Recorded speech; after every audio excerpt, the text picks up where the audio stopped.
नमस्कार बच्चों। Determinant lecture 5 में हम कवर करेंगे माइनर्स एंड कोफैक्टर्स। ठीक है, तो जैसे एनसीईआरटी है तो इसमें दिया गया minors and cofactors of a determinant, और कई बुक्स में लिखा जाता है minors and cofactors of a matrix. तो इससे कोई प्रॉब्लम नहीं है कि आप एक स्क्वायर मैट्रिक्स के माइनर्स एंड कोफैक्टर्स निकालो या आप एक डिटर्मिनेंट के माइनर्स एंड कोफैक्टर्स निकालो, इससे कोई फर्क नहीं पड़ता। ठीक है, तो चाहे उसे आप minors and cofactors of determinant बोलो या minors and cofactors of a square matrix बोलो। ठीक है, suppose A is any determinant और matrix with element aij and order is n by n where this n is always greater than equal to 2। ठीक है, order 1 का minor cofactor नहीं निकाला जाता। ठीक है, और ना ही एग्जिस्ट करता है।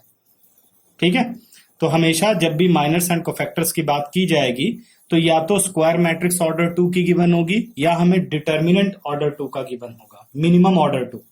ठीक है, तो पहले डिस्कस करते हैं माइनर्स क्या है।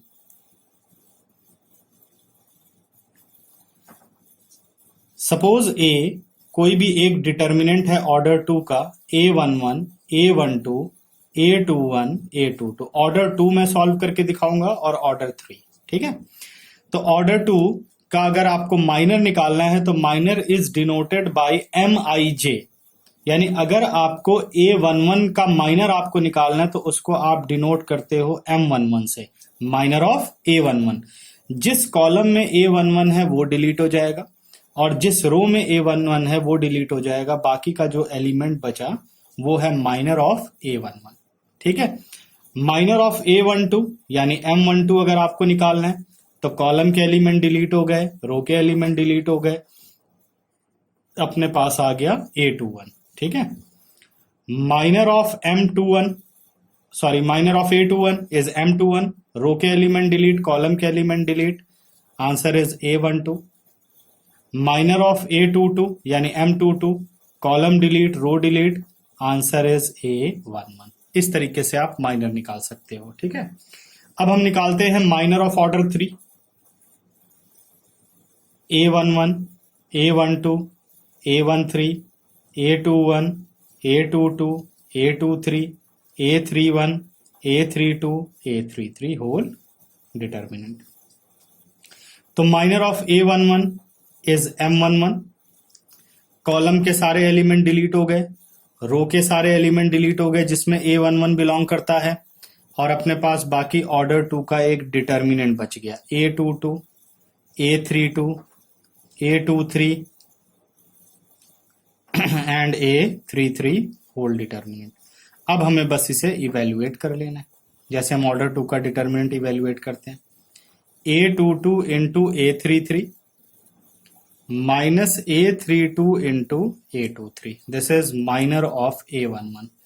इसी तरीके से माइनर ऑफ a12 यानी m12 कैलकुलेट करना है हमें, तो कॉलम के एलिमेंट डिलीट हो गए और रो के एलिमेंट डिलीट हो गए, तो ऑर्डर 2 का डिटर्मिनेंट क्या बचा, a21, a31, a23, a33 is equal to.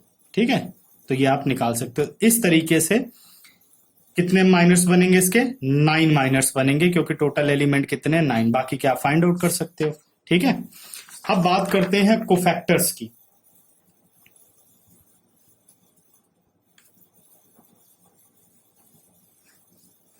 Cofactors of order 2 डिटर्मिनेंट, a11, a12, a21, a22 whole determinant. Cofactor is denoted by capital aij और कैपिटल cij। ठीक है, तो मैं यूज करता हूं c, आप चाहो तो a, क्योंकि एनसीईआरटी ने aij यूज किया हुआ है। ठीक है, तो सपोज मुझे a11 का कोफैक्टर निकालना है तो उसे हम डिनोट करेंगे c11 से। ठीक है, फिर आपको -1 लेना है और इनिशियल का सम इस -1 की पावर बनेगा। c11 क्या हो गया, -1 इज टू पावर 1+1। कॉलम के एलिमेंट सारे डिलीट हो गए, रो के देखो क्या बच रहा है। अगर माइनर के साथ हम साइन का इस्तेमाल कर लें तो हमें क्या मिलते हैं, कोफैक्टर्स। अगर देखा जाए तो ये क्या है, -1 ⁻1 और m11, तो क्या बन जाता है, वो कोफैक्टर बन जाता है। अगर मुझे C12 निकालना हो तो आप साइन डायरेक्ट भी आप लगा सकते हो। अगर इनिशियल का सम इवन नंबर है तो पॉजिटिव लगाओ, इनिशियल का सम ऑड नंबर है तो नेगेटिव लगाओ। अभी फिलहाल लिख देते हैं -1 ⁻1 + 2, कॉलम के एलिमेंट डिलीट, रो के element delete, it is A21, answer is -A21। बाकी मैं माइनर नहीं लिख रहा हूं क्योंकि ये भी माइनर 1 2 है, ठीक है। फिर C21 की बात करें तो -1 ⁻2 + 1, रो के एलिमेंट डिलीट हो गए कॉलम के, A12, answer is -A12। Now C22 -1 ⁻2 + 2, column के डिलीट, रो के डिलीट हो गए, A11, answer is A11। Clear हो गया, ठीक है।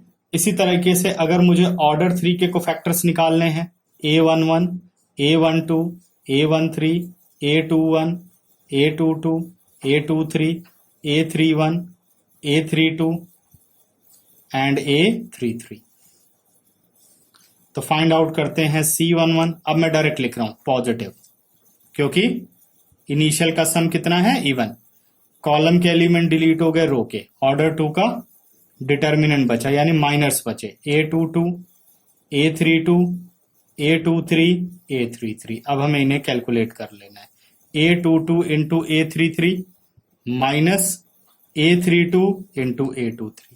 ऐसे ही अगर आप C12 निकालोगे तो क्या लगाना पड़ेगा, माइनस, क्योंकि सम कितना है 3 ऑड, कॉलम के एलिमेंट डिलीट, रो के एलिमेंट डिलीट, आ गया A21, A31, A23, A33 whole determinant is equal to. इस तरीके से आप 9 कोफैक्टर्स कैलकुलेट कर सकते हो, ठीक है। माइनस एंड कोफैक्टर्स क्लियर हो गए। अब इसमें 2 स्पेशल प्रॉपर्टीज हैं जो हमें याद रखनी है।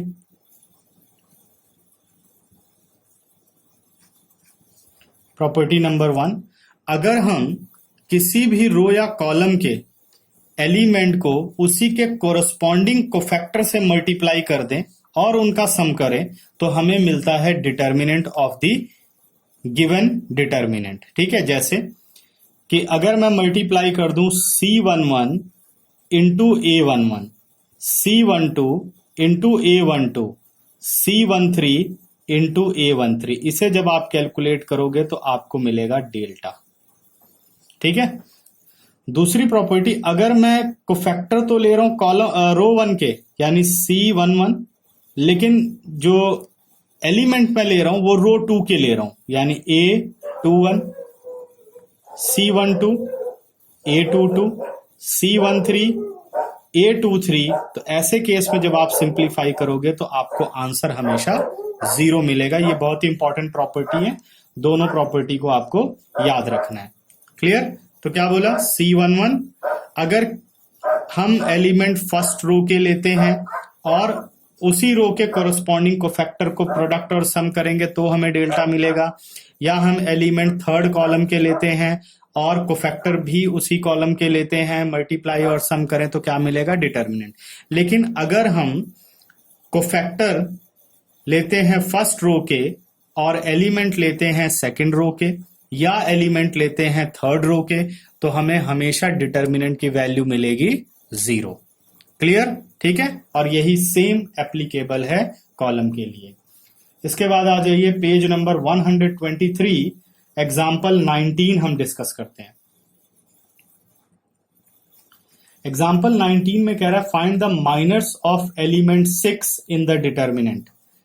तो डेल्टा हमें गिवन है 1 4 7 2 5 8 3 6 9। हमें किसके माइनर को निकालने के लिए कह रहा है, एलिमेंट 6 के माइनर को निकालने के लिए कह रहा है। तो एलिमेंट 6 की पोजीशन क्या है, सेकंड रो थर्ड कॉलम, यानी हमें माइनर किसका निकालना है, M23 का। तो माइनर में तो साइन देखते नहीं है, रो के एलिमेंट डिलीट हो गए, कॉलम के एलिमेंट डिलीट हो गए जिसमें 6 आता है, बचा क्या 1 7 2 8 होल डिटरमिनेंट। सिंप्लीफाई किया 8 - 14, answer is -6। Clear. Example number 20, इस एग्जांपल में कह रहा है find the minors and cofactor of all the element 1, 4, -2, 3 whole determinant. तो इसके माइनर्स पहले निकालने हैं। M11 column row, answer 3। M12 column delete row delete, answer 4। M21 row delete column delete, -2। M22 column deleted row 1। Clear. Cofactor C11 sign is positive क्योंकि sum क्या है, even. Column delete row delete 3। C12 minus क्योंकि क्या sum है, 1 + 2 3, first row second column, तो column element delete row element delete, answer is -4। C21 minus column row -2, answer कितना आ गया, +2। C22 positive because sum of initial is even, column delete row delete, answer is 1। ठीक है, तो minors and cofactors हमने find out कर लिए। इसी तरीके से एग्जाम्पल 21 आप खुद कवर कर सकते हो। अब आप एग्जाम्पल 22 आपको करना है और एक्सरसाइज 4.4 पूरी कंप्लीट कर लेनी है। ठीक है, बाकी की डिस्कशन अब हम लोग नेक्स्ट लेक्चर में करेंगे। ठीक है, थैंक यू।